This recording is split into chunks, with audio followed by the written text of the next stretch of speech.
Have you ever wondered what secrets the ancient world held? What breakthroughs in science? What masterpieces of literature? What profound philosophical ideas have been lost to time forever? Today we're journeying back to a place that held the answers to many of these questions. It's a place that was the intellectual heart of the ancient world, and whose destruction remains one of history's greatest tragedies. We're talking about the legendary Library of Alexandria. Imagine a single building, a beacon of knowledge, that aimed to contain every piece of writing in the known world. That was the ambitious, almost mythical goal of the Library of Alexandria. It was founded around the 3rd century BC in the bustling cosmopolitan city of Alexandria. Egypt by Ptolemy I Soter, a successor to Alexander the Great. This wasn't just a library. It was a research institution, a university, and a sanctuary for scholars. Think of it as the Google of the ancient world, but instead of servers, it had endless shelves of papyrus scrolls. How vast was it? Estimates vary, but many sources suggest it held anywhere from 400,000 to 700,000 scrolls. This wasn't just a random collection. Ptolemy's successors were obsessed with acquiring knowledge. They dispatched agents across the Mediterranean to buy and copy texts. It is even said that ships docking in Alexandria's harbor were required to surrender any books they had on board. These would be meticulously copied by the library scribes, with the copies returned to the owners and the originals kept for the library's collection. It was a relentless state-sponsored mission to centralize the world's wisdom. What was actually on these scrolls? Everything you can imagine. The complete works of Homer, Sophocles, and Euripides. Foundational texts of mathematics from Euclid, who himself may have taught in Alexandria. The groundbreaking astronomical calculations of Aristarchus of Samos, who proposed, get this, heliocentric model of the solar system, meaning he figured out the Earth revolved around the Sun over 1,700 years before Copernicus. Think about that for a second. That knowledge was there, written down, and then lost. The library housed pioneering medical texts from figures like Herophilus, known as the father of anatomy, who performed the first systematic dissections of human bodies. His work laid the groundwork for our understanding of the nervous, circulatory, and reproductive systems. The library also held detailed histories like the multi-volume work on Egypt by the priest Manetho, which is the very source for our modern system of classifying Egyptian dynasties. So much of what we know about the ancient world comes from fragments and quotations of works that once existed in their entirety in Alexandria. It was a vibrant intellectual hub. Scholars from all over Greece, Persia, and beyond flocked to Alexandria. They were given generous stipends, free board, and tax exemptions. Their only job was to study, debate, translate, and write. It was here that the Septuagint, the first Greek translation of the Hebrew Bible, was created. It was here that Eratosthenes, a librarian, calculated the circumference of the earth with astonishing accuracy using just a stick, a well, and his brilliant mind. He was off by less than 2%. This wasn't just a repository of old knowledge. It was a factory for new discoveries. So what happened? How could such an unparalleled center of learning just disappear? The story of its destruction is as complex and debated as the library's contents. It wasn't a single dramatic event like a blockbuster movie explosion.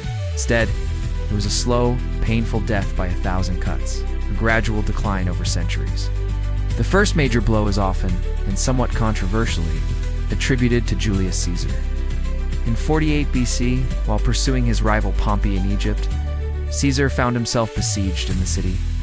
He ordered his men to set fire to the Egyptian fleet in the harbor to block the enemy. According to some accounts, the fire spread uncontrollably and engulfed parts of the city, including a warehouse near the docks that stored a significant number of library scrolls. Was this the main library? Probably not. It was likely an auxiliary collection, but it was a devastating loss nonetheless. The symbolic damage was immense. The library survived, but it was wounded. The following centuries were not kind. Alexandria became a hotbed of political and religious conflict. In the 3rd century AD, the Roman Emperor Aurelian, while quelling a revolt, destroyed the Brauchian district, the royal quarter where the main library was located. Whatever survived this conflict was likely further neglected. The era of state-sponsored scholarship was fading. The final fatal blow is often associated with the rise of religious intolerance.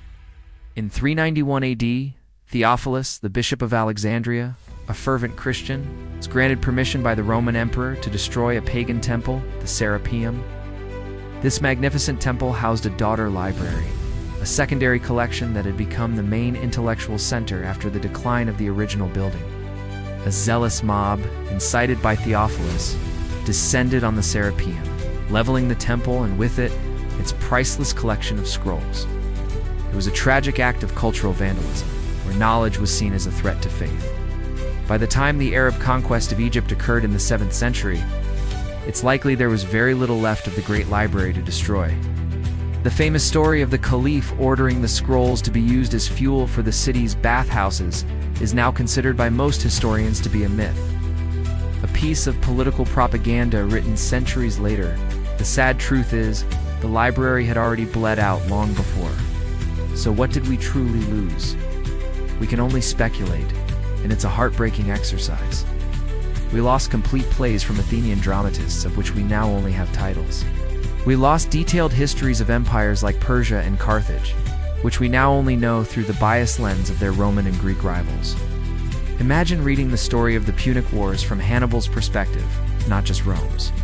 We lost untold astronomical data, engineering manuals, and medical treatises.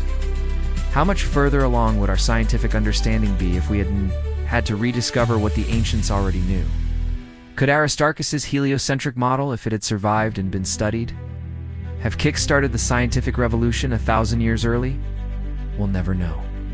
The loss of the Library of Alexandria created a gap in our historical record, an intellectual dark age from which we had to slowly and painstakingly re-emerge. The story of the Library of Alexandria isn't just a tale of a burned building. It's a profound and enduring lesson. It's a warning about how fragile knowledge is, and how easily it can be wiped out by war, by neglect, and by fanaticism. It reminds us that progress is not inevitable, and that the preservation of knowledge is an active, ongoing struggle. Today, in the same city, stands the Bibliotheca Alexandrina, a stunning modern library and cultural center opened in 2002. It's a tribute to its ancient predecessor and a testament to the enduring human thirst for knowledge. It's a beautiful symbol that even after the most devastating loss, the desire to learn, to discover, and to share wisdom can be reborn from the ashes. The ghost of the original library still haunts us, a phantom of lost potential. It forces us to ask what treasures we might be neglecting today and reminds us of our duty to protect and cherish our libraries, archives, and institutions of learning as the priceless sanctuaries they are. Thank you so much for joining me on this journey into the past. If you found this story as fascinating and tragic as I do, please hit that like button and subscribe for more deep dives into history's greatest stories. Let me know in the comments what piece of lost knowledge you most want to recover from the Library of Alexandria. Till next time, stay curious.